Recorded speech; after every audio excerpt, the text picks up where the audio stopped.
সপ্তম শ্রেণীর শিক্ষার্থী বন্ধুরা, স্বাগতম মাই ক্লাসরুমে। তোমরা জানো যে আগামীকাল তোমাদের বাংলা পরীক্ষা। মাই ক্লাসরুমের এখনকার আয়োজনে থাকবে আগামীকালের বাংলা পরীক্ষার জন্য কিছু মূল্যায়ন প্রশ্নোত্তর। প্রথমে আমরা একটি গল্প দেখি। সৌম্য ও রিয়া দুজন ভালো বন্ধু। একদিন তাদের স্কুলে একটি বড় অনুষ্ঠানের আয়োজন করা হয়।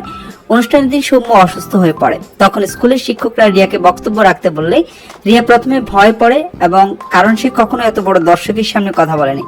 কিন্তু সৌম্য তাকে আত্মবিশ্বাস দিলেন এবং বললেন, তুমি পারবে রিয়া, শরীরের ভাষা ব্যবহার করো। রিয়া তার বন্ধুদের উপদেশ মেনে মঞ্চে উঠে আত্মবিশ্বাসের সঙ্গে কথা বলতে শুরু করলো। সে তার ভাষায় সম্মোহনীয় কথা বলে দর্শকদের মন জিতে নিল। অনুষ্ঠানের পর সবাই রিয়ার কাজের প্রশংসা জানালো। তাকে বললেন, দেখলে রিয়া, ভাষিক ও অভাষিক যোগাযোগ একসাথে ব্যবহার করলে কতটা শক্তিশালী হয়। তুমি এতটা সুন্দর ভাবে প্রদর্শন করেছো। রিয়া বুঝতে পেরেছে কেবল কথার মাধ্যমে নয়, শরীরের ভাষাও মানুষের মনকে প্রভাবিত করতে পারে। তারা সৌম্যকে ধন্যবাদ দিয়ে তাদের বন্ধুত্ব আরো দৃঢ় করে নিয়েছে। এবার আমরা একক ও দলগত কাজ দেখব।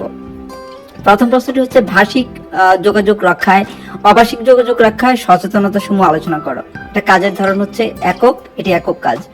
ভাষার সাহায্যে যোগাযোগের পাশাপাশি ইশারা, ছবি, সংকেত প্রভৃতির সাহায্যে যোগাযোগ করা যায়, আর এই পদ্ধতিকে অভাষিক যোগাযোগ বলা হয়। অভাষিক যোগাযোগের কয়েকটি মাধ্যম হলো শারীরিক অঙ্গভঙ্গি, হাতের ইশারা, চোখের ইশারা, সংকেত প্রভৃতি।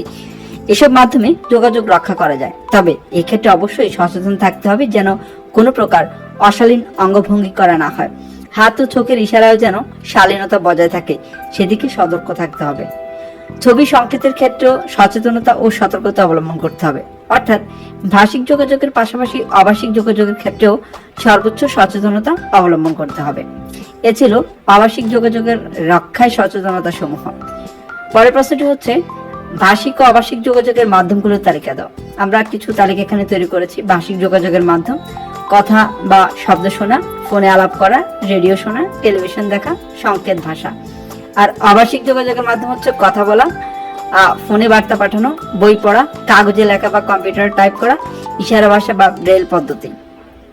এবার 3 নম্বর কাজটি, এটি দলগত কাজ। তোমাদের বাড়ির চারপাশে দৈনন্দিন জীবন চর্চা করা এমন কয়েকটি অভাষিক যোগাযোগের উদাহরণ দাও।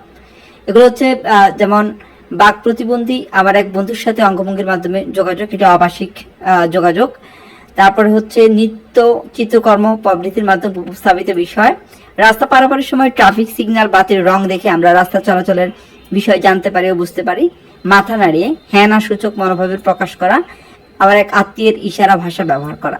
এ ছিল দৈনন্দিন জীবনে চর্চা করা হয় এমন একটি অভাষিক যোগাযোগের উদাহরণ। পরবর্তী আপডেট পেতে অবশ্যই মাই ক্লাসরুম চ্যানেলটি সাবস্ক্রাইব করো, আমাদের সাথে থাকো। আল্লাহ হাফেজ।